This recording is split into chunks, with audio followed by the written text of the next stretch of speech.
Hello and welcome to Tippcast with myself, Shane Stapleton, joined as ever by the head of sport in the Nina Guardian, Shane Brophy. There's been plenty happening in the world of GA. We've been away for a couple of weeks, but we said we'd come back and just chat about what happened with Roscrea's Munster final appearance last weekend. Didn't go the way they wanted. There's a couple of other things worth talking about as well, and we're going to have Owen Breslan, who's over the Munster team that beat Roscrea, on the show. He's going to be talking about that game. And also, there was a couple of comments in terms of like the differences between Limerick and Tipperary in terms of what's coming through. So we definitely want to ask him about that because, he's seen what it's like behind enemy lines there, the type of players that are coming through, even at intermediate level. I think there was some comment along the lines of players in Tipp that we wouldn't have heard of yet that are coming, which is a little bit worrying, Shane. But there's a few other things to talk about. This proposal for the hand pass to eliminate the throw. We're going to talk about Drom and Inch. We'll have Thomas Conway on talking about the All-Ireland semi-final against Lougheil that's coming up. But you were at the Munster final between Roscrea and Munster. So give us your thoughts on it. I mean, just to give the scoreline for anyone who missed it, it was Munster 122, Roscrea 18 points. And very much it seemed that Munster dominated that second half. Yeah, and even in the first half, while it was only 11-10 at half time, you got the sense the match was there was definitely a sense that it was being played in Munster's terms, the game, even in the first half. They were very wasteful in the first 5 or 6 minutes, shot a couple of bad wides. Probably could have been 4 or 5 points up in the first 5 minutes. Then Roscrea got going. They hit some bad wides eventually before we got the first score. And eventually after that, it was tit for tat. But you always felt that Munster were probably more comfortable in how they were playing. And then they had Marco Dwyer at centre forward, and he was just the key player, like 15 points out of 122, some going. And Roscrea just could never get in the handle of him. It wasn't just his free taking, but he was just finding pockets of space all over the place. Like Darren O'Connor at centre back was sort of sitting back in the pocket, and it was sort of left to Alan Tynan and Dan Ryan, their Roscrea midfielders, to maybe drop in there and try and fill that area. And just, it wasn't happening. And I just thought maybe it was asking too much probably of Alan Tynan, because like Alan had been moved from wing forward to midfield for the game. And I thought maybe he having not played in midfield and probably a lot of the games up to this, maybe he just wasn't suited to that role. Maybe, and then in other ways, it robbed some physicality out of Roscrea half forward line when Alan wasn't there, because look, as well as the likes of Conor Sheedy, Evan Fitzpatrick, Luke Cashin to a lesser extent did. They're still light, and then what the way Roscrea hurled all year is they like working the ball through the lines, creating overlaps. And like Munster just had that centre packed throughout, and very few times did Roscrea manage to breach that Munster midfield half back line and get in on goal. Yeah, so we're joined now by Owen Breslan, who was manager of the Munster team that had that great win on Sunday.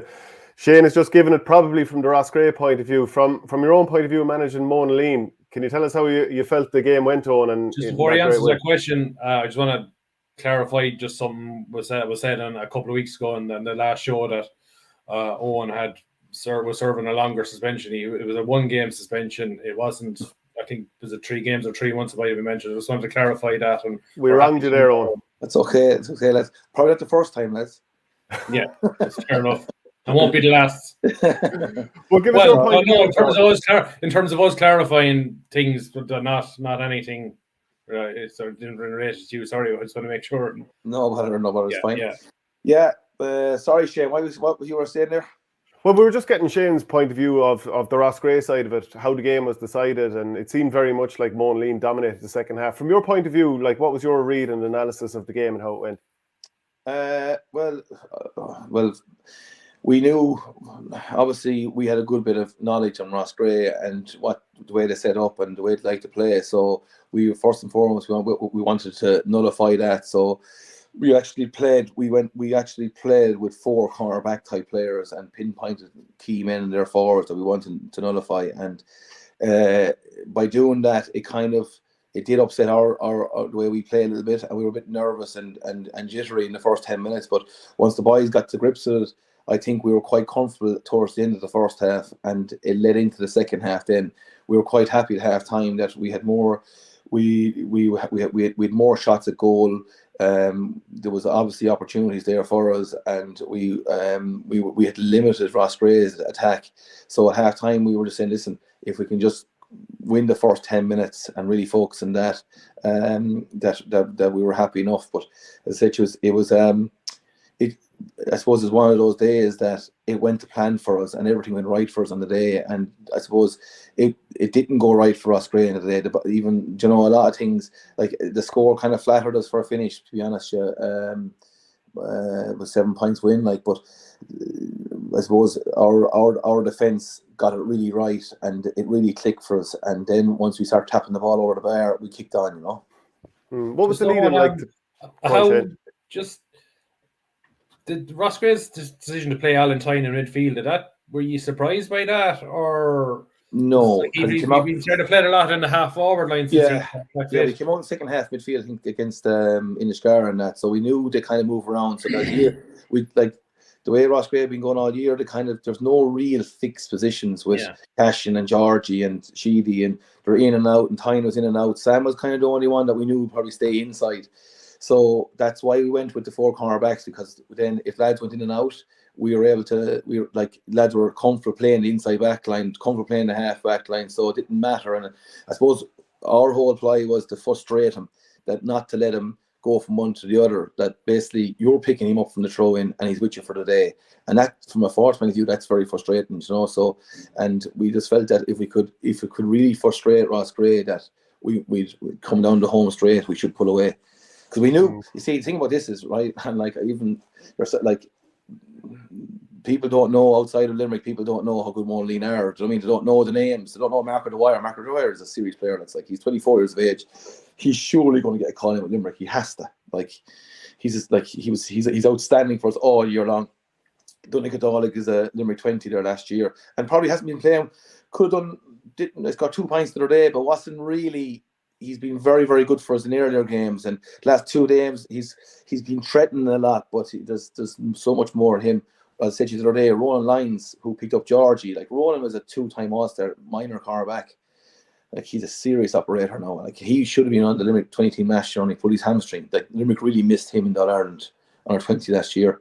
Joe Fitz, middle of the field, 18 years of age. Really smart kid. 725 points he's leaving. I didn't think it's possible to get 725 points, but anyway. So he's doing an artificial intelligence course there for the Stripes and Collisons. He was doing an exam at 9 o'clock on Monday morning. These guys there was I think 11 on the panel doing exams Monday morning, and they're all in there. Do you know? There's incredible. And just really down to earth, really smart guys, and very easy coach, very receptive, and you show them video clips there of themselves or opposition, they just get it, and it's a pleasure. But listen, come here. The thing about it was the year has kind of went nearly seems good for us, apart from the Glenroe match, and we drew Drom at Lacka. But other than that, anything that we try to do, the lads have done it, and they're really bought into it, and it's just getting better and better. And I said, we haven't looked ahead and getting carried away.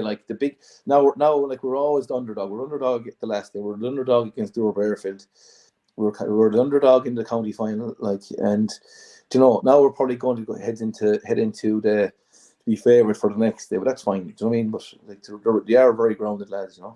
Yeah, I'm just thinking, so this is your first year in. It's 14 months ago that they got relegated from senior ranks, and some people in Limerick would tell me that they're better than that, and the way you played, obviously, it kind of seems that that's the case.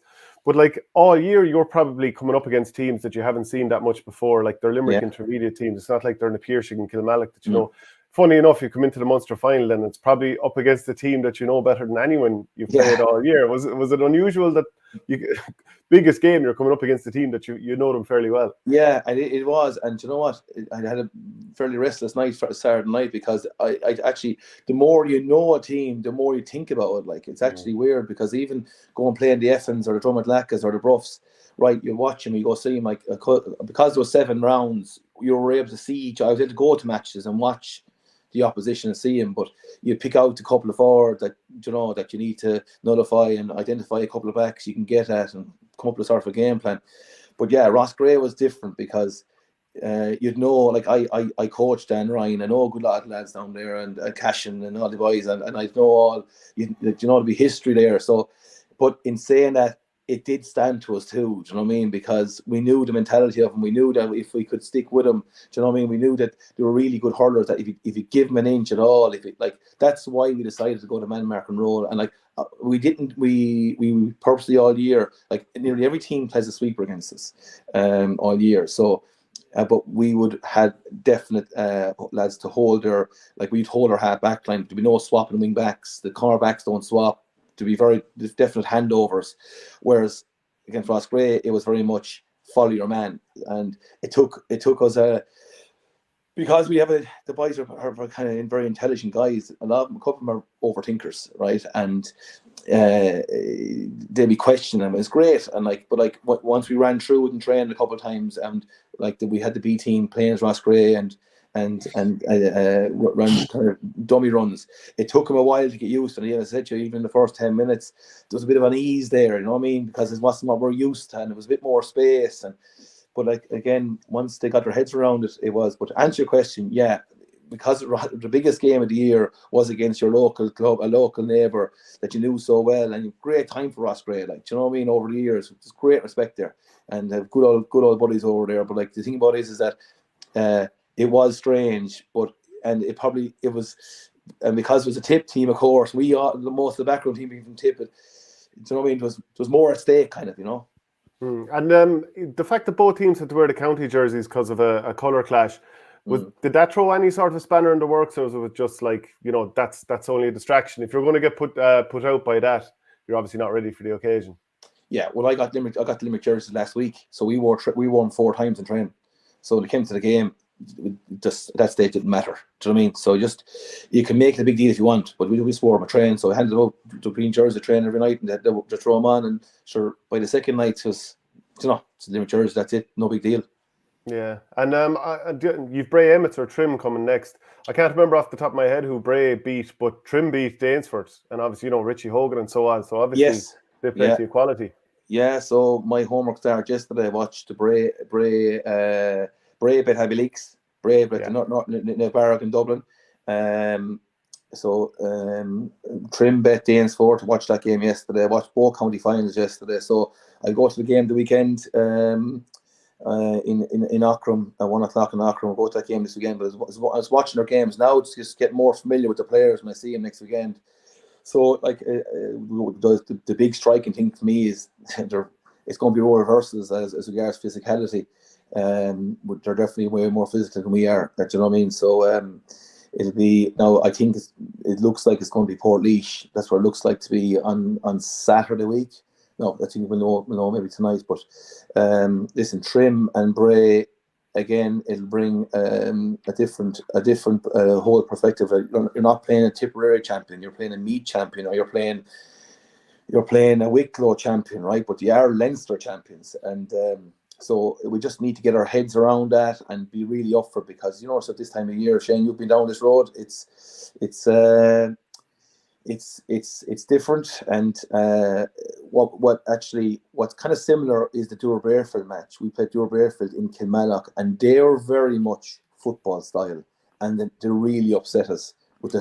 They were outstanding at the transition of the ball through a short hand pass, and that really bothered us. Even though we did a good bit of work on tracking the man, that game, it wasn't a structured game that like we were used to. So that will bring its own challenges. But listen, come here. If we can perform, if our lads can, like I said, they are solid, grounded lads. But if we can perform, we'll take fair beating.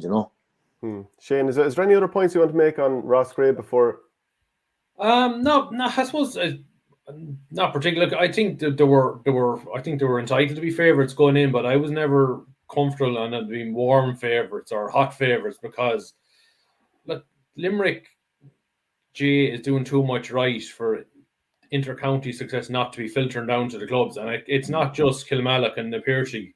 You just know all club levels right down to junior are picking up, and we're seeing this now. Like Monaleen, St. Kieran's got to the junior final. Look at Newcastle West in the football, beat Commercials, and it seems to be the same thing the whole time. That when physical power in modern J is so important, and Limerick understand it, and it's filtering down to the clubs how important power is. And I thought power, while Roscrea had a lot of it, they didn't have enough of it, if you know what I mean. Like George, Shane Fletcher, Evan Fitz, Conor Sheedy, Luke Cashin, fine hurlers, stickmen, brilliant, but you need that extra little small bit more grunt at the higher you go. And I'm sure Liam England said it after. He more or less said it's something they have to address going into play senior hurling next year, and I'm sure they will do that. But I just thought, looking at the game, it was just a microcosm of Tipperary's teams' shortcomings against Limerick teams maybe over the last few years. Would you buy in with that, Owen?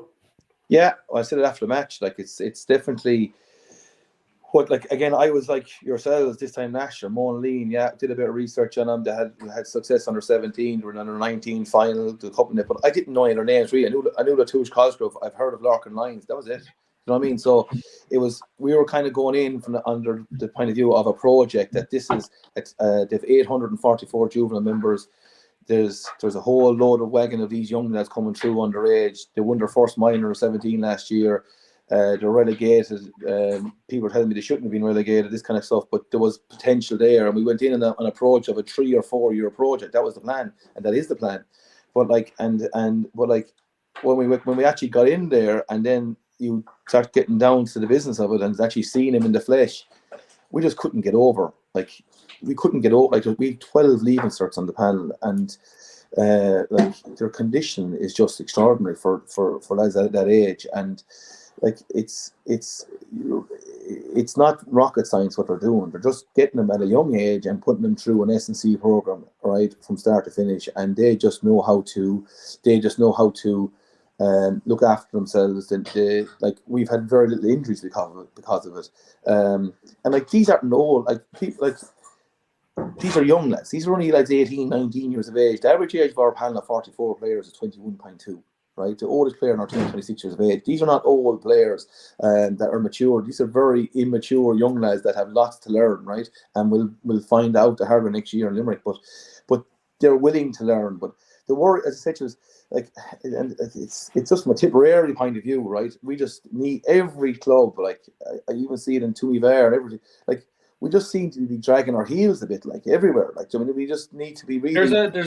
There's an arrogance in Tipp, that our hurling will get us out of any situation, and it will to a certain extent. But you need the power to go in. And I go back to about 18 months ago, and I remember interviewing Paddy Christie with the Tipp under-20 football manager. He's moved on since, but he was saying there has to be a culture developed, and it's through all players. Anybody who wants to play inter-county, but even it has to go down to club level, where going to the gym has to be a part of your everyday. It's not just going to the gym to play hurling, but part of the gym to look after yourself healthy. And if you're going often enough and going 2 or 3 nights a week as part of your healthy regime, whatever about hurling, and then if you put it in for hurling or football, you're only going to get better from it.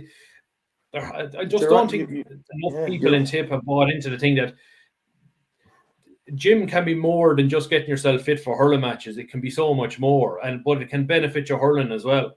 It is, and the biggest and what I see there as well is that these lads are not bulked up. These guys are lean, right? They're doing the right thing. So I would see lads around Tipperary and they're busting out their jerseys and they've massive legs, but they can't move, right? And I'm not saying everyone.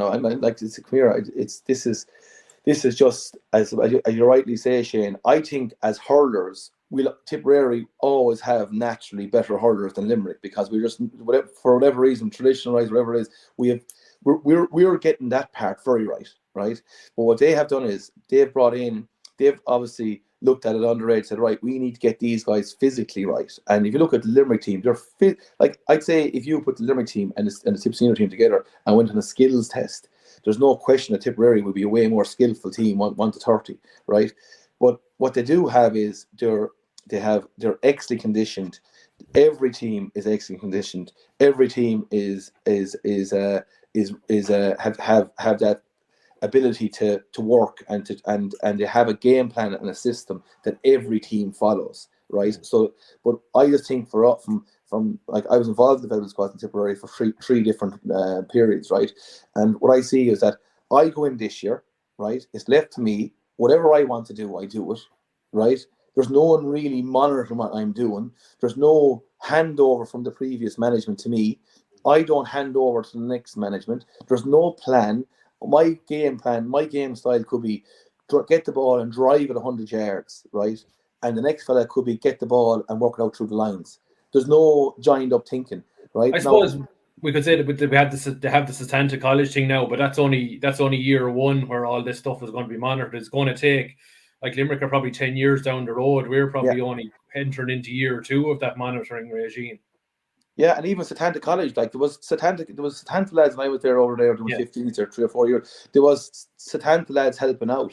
But my like the question there is, like, Limerick have full-time S&C guys overseeing all this. Is Satanta going to be a guy that's going through his training, maybe third year training, coming in, doing his apprentice work, and then moving on, and next thing he's never seen again? Do you know what I mean? Is there a monitoring here? Is there, right, come here, he comes in at 14 years of age for 21st or 15, whatever it is now, and then he's going to the 17 team or 16 team, and he's going to, who's monitoring his progress up along, both as an S&C and as a player? So, do you know what I mean? And, like, is it just give a list of names at the start of when they're 14, and this is a 21st, and next thing, this is the same list that we're working off 4 years later? Like, or has there any other juveniles progressed in the clubs in Tipperary over them 4 years? Do you know what I'm saying to you? Like, is it really being looked at in depth? Do you know what I mean? Yeah. And Owen, just to ask you a little bit more, is this happening, like, as in the county board has gone to the clubs and told them how to do this, or is each club on its own back deciding to do it? And maybe, I don't know, does Paul Kinnerk, who's obviously a Munster man, does he have any sort of an influence in what's going on there? No.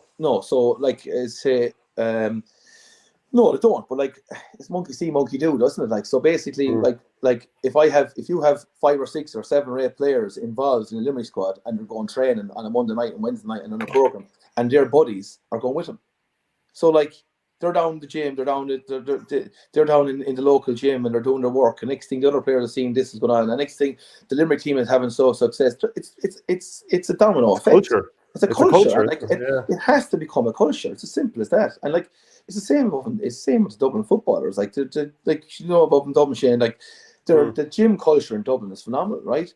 What they're lacking is the skills of the game, the natural basic skills of the game to quicken them up. But, like, from our point of view in Tipperary, is we just need to be, as you say, Shane Brophy, we have a bit of an arrogance about us, right? That our hurling skills will get us over the line, right?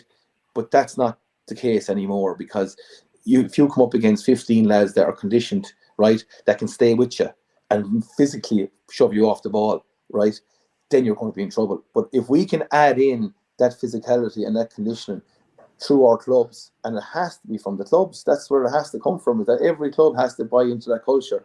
And it's not a huge expense, or it's not having this massive gym equipment, because a lot of it is just body weight and no equipment. And so I think we saw it this year with Killer One. Yeah.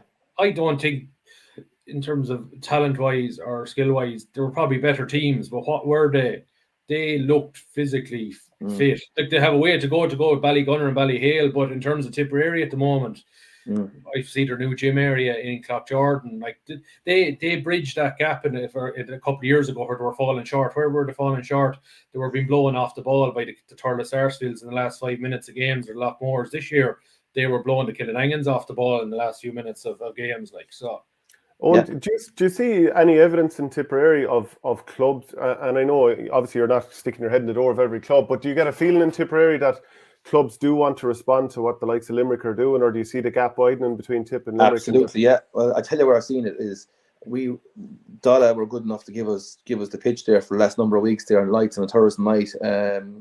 Colin Maher was good enough to give us the pitch over there. So, like, I seen their gym and I seen their players coming in out of place there, and like they have a really, really good facility over there. And like the guys, the Moline lads couldn't believe it, because Moline's facilities wouldn't be a patch on Dala Silvermine's facilities. It's a credit to them, like, but like there's a rural club in Tipperary in the middle of nowhere, if you want to call it, right, that has fully lit pitch, juvenile pitch, main pitch, state-of-the-art gym, looking to do another redevelopment, and they're putting the work in S&C into their underage, and like you can, like there's one example that I 100% know is a fact, and I know that Tommy Vara and Ken Dunn is looking into it at the moment there, and has been there for the last 12 months about putting the S&C in there, and like it's only happening now though. It's only to say, like, you know what I mean? It's but like as Shane was saying there, we're probably 10 years behind. Now, listen, you can do a lot of work in a couple of years, kill one prove, but it's just to say every club is gonna have to buy into it, and this S&C word, you know what I mean? It's like, oh, it's so expensive. And I was down in Cork last night. My brother, my hall is down. He's in a club called Inishkara in Cork, and I was down last night at a funeral in Cork, and I called back to his house, and he's young fella Senan was going over to Inishkara. Now, Inishkara won the intermediate as well. Roscrea bet him, right? So he's young fellas under 15.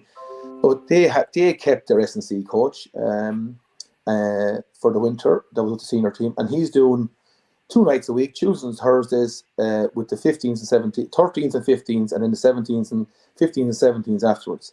And there was 42 young fellas there training last night in a hall in Inishkara and Cork. Like.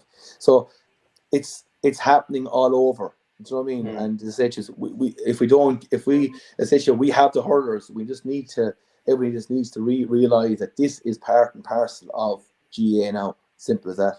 Yeah, and so you were 1 game away from facing your brother in a Munster final. Jeez, I didn't know about that. That would have been some crack. If you think the Roscrea one would have been tricky, that was definitely, that would have provided the family, never mind everything else. So yeah, it's just too crazy, like.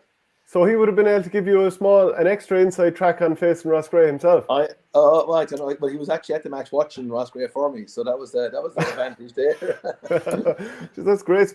Well, Joe, we wanted, just before we let you go, we were going to talk about this motion to eliminate the throw and hand pass that Nina Air Oak have been. They've tabled it. So the motion goes as follows. In order to definitively eliminate ball throwing from the sport of hurling, Nina Air Oak GA put forward a motion to Tipperary GA County Board Convention to be voted on in Congress for the introduction of an additional technical foul. So it's Rule 4.2c. The wording of the Rule 4.2c will state that it is a foul to either hand pass the ball or palm the ball directly from the same hand that is holding the ball. So my read on it here is that you basically have to do a switch hand pass or flick it with the hurley. So I'm not really sure it's going to be a runner. Yeah, you understand, like, obviously it's coming from a place of we need to eliminate the throw ball, but, you know, I'm not sure that this is the way. No, I couldn't. That's my first time hearing that now, but there's no way. So you basically throw up this hand pass this hand. It's a nice skill to have, but I don't think that can be the main meat and drink of the hand pass. No, I definitely can't see that one being passed. Do you think, like, so Limerick get a lot of the blame for this? Do you think that there's a lot of throwing ball in the Limerick Club Championship? No, I didn't. No, do you know what? The worst team we played this year at it was Durberford. It's a football. It comes from that football, quick hand pass football, kind of off the shoulder. Do you know what I mean? And we were on the case. I've seen them against Causeway, and we were actually on the referee's case about it. But because it was really neat, like nearly firing the ball. Do you know what I mean? But no, in Limerick in general, no, I didn't see. Like, come here, it's a fine line, isn't it? Like, it's you know, and like the other thing about is we can get carried away at this. Like, it's how fast is it? Or I don't know. I think they can clamp down on it, all right. But I think a lot of the coaches now are coaching definite hand pass. That's all. Do you know what I mean? But I don't know. I think we can get too bogged down in certain of these things, can't we? Like, and try and, like, definitely slowing the game down. We don't need to slow the game down. The only one thing that I do agree with it. Is the slitter needs to be sorted out. That definitely needs to be sorted out. The ball's going too far. Simple as that. Yeah. Shane, any final points for Owen before we let him go? Yeah, no, I am just on that one. I'm fascinated to see now that it's down for the debate what the vote is going to be like on Sunday. Whether will it get 50% to go to is like, we're hearing an awful lot about it, but I'd be interested to find out on Sunday how engaged are they, or will it get 60, 70, 80% to say, okay, this goes to Congress, this is an issue, or is it an issue we're hearing an awful lot about it, but maybe a lot of people don't really care at the end of the day. Like, so that for me, that's going to be an interesting thing on Sunday, is how I think it'll pass on Sunday, because I think we see in this people in this county seem to be louder about the problem than others. So, but I'm not convinced if it goes to Congress that it wouldn't be well defeated. Like, so. A bigger problem of all of it is the grading. It's under 17. There's a huge amount of young fellas at 18 years of age who are not good enough, not strong enough to go into a senior adult team. They're being lost. That seems to be fait accompli at 2024. That'll be back. Like, so. Yeah, that can't happen quick enough. Do you know what I mean?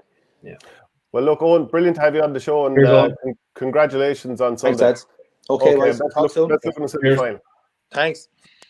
Okay, so that was Owen Breslan there, and we're going to have. I don't know. I suppose you just back to the S&C thing, and you would probably see it in Dublin. Would you think we're not living in the real world of the Tipp in terms of what's expected? It's like I'd say clubs are reacting to it, but yeah. I would have seen there, like, over the last number of years, like, I would say I did my heaviest ever gym year around 2015, and like, you can do a body transformation in a couple of months and get faster and stronger. Like, it was like jumping 6 centimeters higher, faster than ever, and this was at an older age.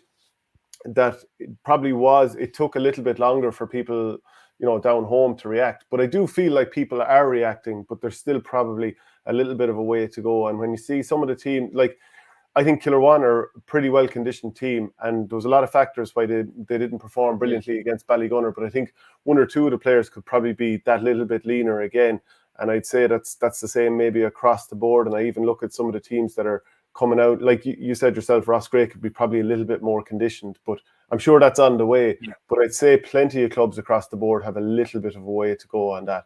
But look, but it's no surprise to see Dublin dominate football. Who dominates club football? It's the Dublin clubs. Limerick. Well, you saw the body shape of them the other day. I mean, Ballyhale were only hanging on towards the end, and physically, Kilmacud Crokes will keep going. Like, some of the matches that I've played in Dublin, I've never been as tired as at the end of these games. Like, it's you're physically tested out. You're made run up and down constantly. But like, in some ways, we all remember that great Kilkenny team 4 in a row. They're a fantastic hurling team, but what set them apart from everyone else is they physically bully teams out of the way. And what the Tipperary and Liam Sheedy have to do over the course of 3 years, they got physically stronger until such a point as they were able to match them. I'd have no doubt like that will be central to what Liam Cahill does this year. Like, I'm sure, like, it's not that a lot of Tipp lads are weak and are unfit. They just have to have a small bit more condition to go on so they can get through 70 minutes against it. Like, why did Tipperary fade after 60 minutes against Limerick this year in the championship? Well, there is that, and like, one of the other things is, like, tactically, probably Tipperary have been behind, and all teams, and even look at the way Ballygunner moved the ball around. Yeah, I mean, there aren't really club teams doing that in Tipperary. To be honest, there aren't really any teams doing it, but that is the level that you want to get to. You have to tick every box at this stage. You can't just be like, we're a physically strong team or we're a fast team. You need to be tactical. You need to be physically strong. You need to have everything done. So when you go out on the pitch, you're like, well, we know we've every base covered. That match with them and Ballyhale is sort of a pre-Christmas. We might come back to that later on. So we will. Thomas Conway, how are you doing? You well? Not too bad, Shane. How are you doing? Good. So it's a huge weekend for the Drom and Inch Camogie team coming up against Lochgiel Shamrocks. Munster title already in the bag. How are you feeling about the chances of going another step or two further? I'm feeling fairly optimistic, and I've kind of said it before. I've always felt there is an All-Ireland in this Drom team, and this is their opportunity now beckoning. It'll be very interesting to see what happens on Saturday, because it's hard to it's hard to quantify or measure what kind of a challenge Lochiel will present. You know, they're obviously up there in the glens of Antrim, huge hurling culture up there, huge camogie culture. And I would imagine they pose various threats Drom on various levels.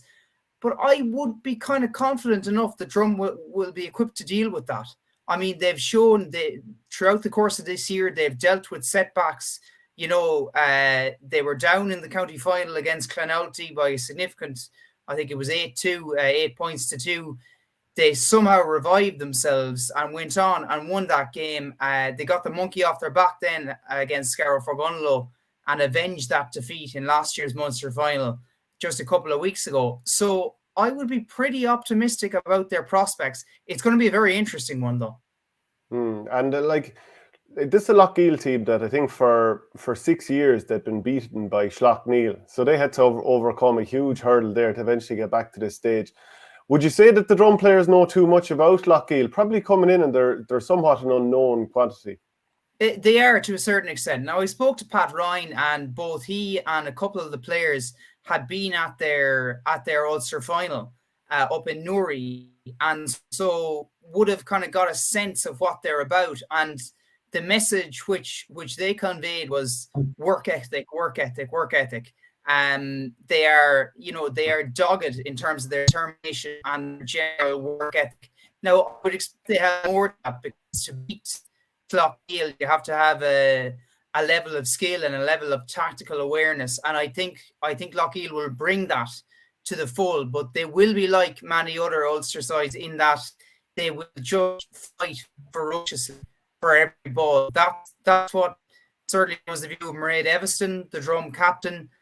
I think Drom are probably equipped to deal with that, though, as I said, because Scarrow Forgunlow kind of represents maybe a similar challenge in that respect. They're a very hard-working team, no real superstars, but just a very balanced outfit. And Drom were able to cope with that this year, you know, and they overcame them by considerable margin in the end. So it'll be very interesting. It'll be very interesting to see what kind of matchups there are on Saturday. We looked at a couple of the Lochiel players. You know, they have a couple of ace performers in their ranks, but a lot of it will hinge on how Drom's kind of superstars play and how they kind of mold together as a unit. Yeah, and I was looking at an interview in the Irish News, Seamus McLean, and he was talking to the Lochiel defender Shauna Doran, and she was talking about the fact that, you know, Schlockneil were seen as such a big name, and like, basically she said, if Schlockneil had beaten us and we're going into the game against Drom and Inch on Saturday, many people would have them as favourites to reach the final. So why shouldn't we approach the game with the same attitude? We brought a lot of intensity to the Ulster final. If we do the same on Saturday, we can get a result. The Munster final was streamed, and you can watch it and see that Drom and Inch has very good players, but so do we. The win in Newry has ensured that our morale is high at training. We've nothing to lose and everything to gain, and we're looking forward to the match on Saturday. Shane, what are your thoughts on this one? Yeah, no, I'd agree with that. Those quotes, like, because sometimes when a perceived favourite get knocked out, you can suddenly feel, God, maybe our task is a little easier. I actually always think it's a lot harder, because if Schlockneil were beaten, that makes Lochiel probably better. Maybe Schlockneil's better days are behind them, like, because I suppose 3, 4, 5 years ago since they were club champions, like, so. But look, this is a Lochiel team on the up, and look, as it's a huge, like, for one of these clubs to get to an All-Ireland final, it's massive. And like, but like, coming back to Drom, like, they've done everything right this year, like, and in the county final and the 2 games of Munster, like, they've had to dig these out late, like Scarrow Forgunlow getting the last 4 or 5 points of the game to win the match, like, so. Look, I think Drom know that this is a massive opportunity. This mightn't come. Okay, they're 4 in a row Tipp champions, but like, they've seen the last couple of years trying to win Munster and trying to get to an All-Ireland is so difficult. So, look, they're 1 game away from a final. They seem to be flying fit. They're confident. They seem to have you see Katie O'Dwyer coming off the bench in the Munster final. They look to have options off the bench now as well, which is huge. So, look, it's a massive opportunity. Hopefully they'll get it done. It would be a great boost for Tipp Camogie to get a club side into the final. Because look, we've seen the the likes of Oulart Tabala and what they did for Wexford Camogie for years, and Sarsfields are doing now in Galway. Like, it's a good, strong club team. It's a great driving force for a county. So look, I just think on the basis that Drom are able to come through tight games, I think they might sneak it, but I think this will be very, very tight. Yeah. Do you expect a tight game, Thomas, or what way do you expect it to be? Oh yeah, I do, and I agree with much of what Shane said there. I mean, I think it would be fiercely contested across the field. And no, I haven't, like it should be said, I haven't seen Lochiel play, so I'm not sure exactly what type of challenge they pose. But most of these games are won in the middle third, and Drom's kind of half back line and midfield pairing will be crucial to that. The likes of Mairead Eviston at centre back, Mary Burke in midfield. There's going to be some very interesting battles in the center of the field, and I would expect it to go down to the wire. And I mean, you could even factor in the prospect of extra time there, if it comes to it. So it will be a ferociously tight contest, and I just think Drom have enough to edge it though, because I think they brought a hunger with them this year. They haven't made any secret of the fact that they want to win in All-Ireland, that they think they can win in All-Ireland. And then you have the tantalising prospect of an All-Ireland final in Croke Park on, I think, is it the 17th or the 18th of December, which is really, which is a really enticing prospect. And, the chance to play in Croke Park for them as some of those players, it has a huge allure to it. So, yeah, I would expect it to be very tight, but I would probably give Drom the edge based on their performances consistently throughout the course of this season and how they've developed as a team. And Shane, do you like that these games are being played off during December now? I mean, last weekend the weather was great up until more or less the Sunday, but the weather may take a downturn over and over. Now, I'd be of an opinion that I don't like waiting 2.5 months for the next game, and you don't know how to train through. Chris, it just goes on and on and on. I'd rather just play it off like this. I see Camogie and ladies football are going down the calendar year out. Both will be finished by this weekend. I suppose probably the one thing that annoyed me is that the two semi-finals are this Saturday and the final is the following Saturday. There's no breather. Like, why weren't the semi-finals played last weekend, and whoever wins has a 2-week build-up? You can get a bit of a buzz going in the parish. I know Thomas is going to the game for me on Saturday, but you can't even do a proper preview of the final. You're sort of wrapping up the semi, and then you're when you'll be doing post-match comment interviews with players, you're sort of talking about the last game, but then you have to try and shift to the next one. And sure, the Drom players mightn't even know who they're playing by the time Thomas Swalk speaks to them after the game, because I think Sarsfields and St. Vincent's is going on at the same time. So I think this week turnaround is not helpful. That's the only problem. I've no problem calendar year finishing, but they really probably should have played the semi-finals last weekend. Yeah. Any final thoughts on it, Thomas? Yeah, well, as I say, I would give Drom the edge, and I agree with Shane there. I don't see the sense in such a short turnaround. It's not fair on the players really to build to an All-Ireland final.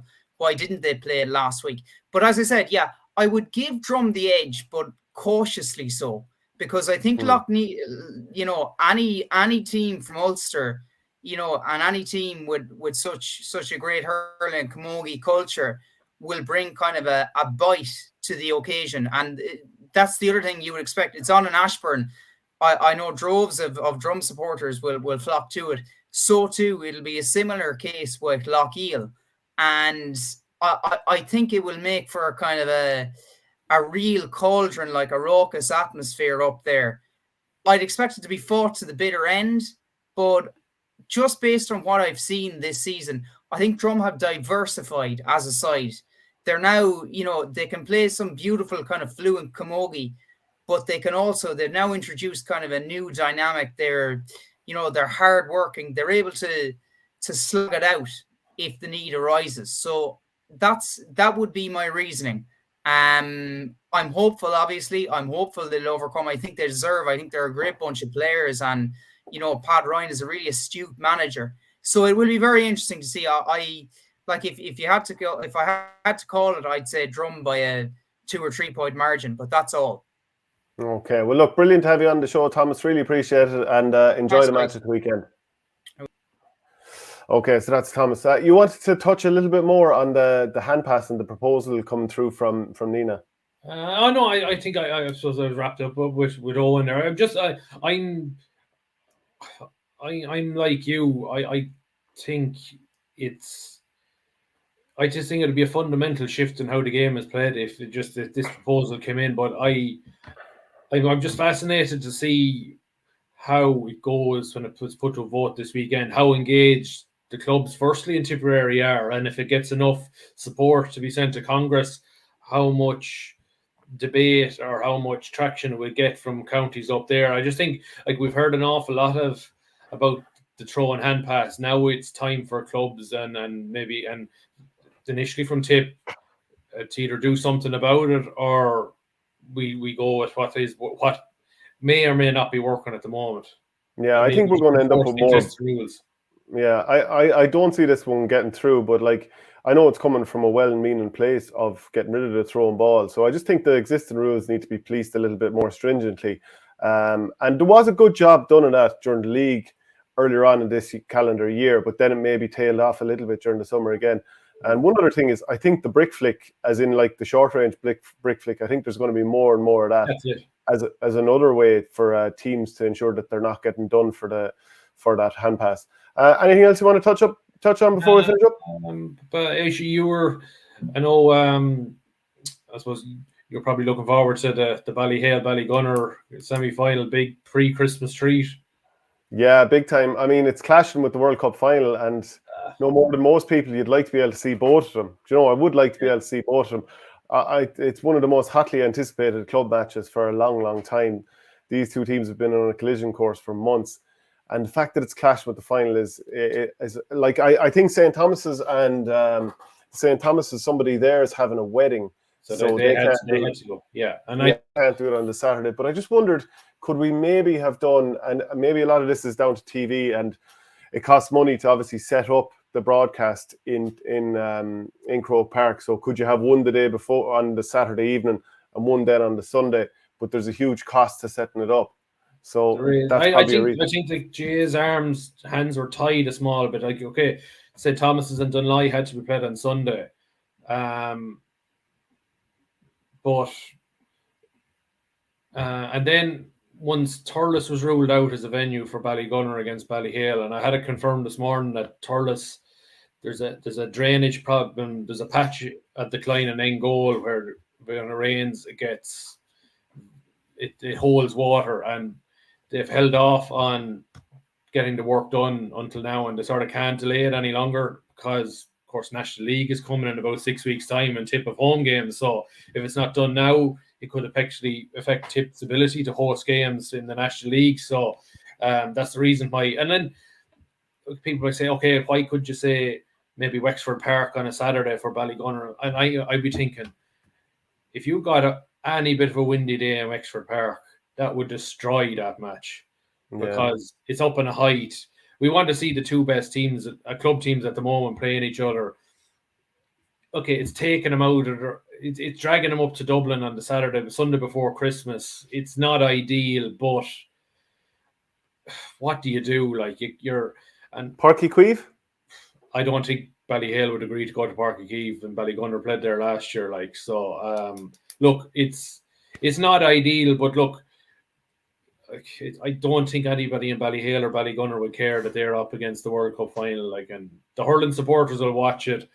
I don't think you'll get a huge neutral crowd going up to Dublin on a Sunday because traffic, it'll be last Sunday shopping before Christmas. It's just going to be the four clubs, and that's about it. And even if it was in Thurles, it would draw in a few neutral fans, but really at this stage, it's all about the clubs involved. Yeah, but it will feel a little bit lost at Croke Park. The other thing is Ballygunner have played there far less than Ballyhale, and people might say, look, everyone wants to play in Croke Park, and they do. But it is a slight advantage if your team, both through playing in Leinster Championships with the county and underage and all that, if you've played there an awful lot more, it definitely is a little bit of a help. That's obviously not Ballyhale's fault, that's just the way it's panned out. But the other thing is the wind at the hill end of Croke Park is it's very different from the other end, because obviously the other end is completely enclosed. That's open. And it seemed to be definitely something that was quite noticeable in both halves of the Leinster Club final there the other day that I was at, that the scoring at that end and the ball was holding up, and the ball acts a little bit funny at that end of the field. So I think the weather is going to have an impact no matter where it was on. Yeah, like I do think maybe from another thing, we're heading into a cold snap, and I do think the 4 clubs involved, I think they're entitled to a bit of certainty. You think if we went into next week and maybe it was freezing a good few nights, and you'd be looking, Jesus, with Thurles, God, there's no underside heating. Will the ground be frozen there? Will the match be able to go ahead? We know, because there's underside heating in Croke Park, all those 4 clubs know for definite that semi-final, bar something catastrophic going on, will be played on Sunday week. And I think they probably deserve the certainty of that. Okay, well look, that's it for today's show. Don't forget to buy a copy of the Nina Guardian. It's out now, and we'll be back again soon. Thanks very much, Shane. Cheers.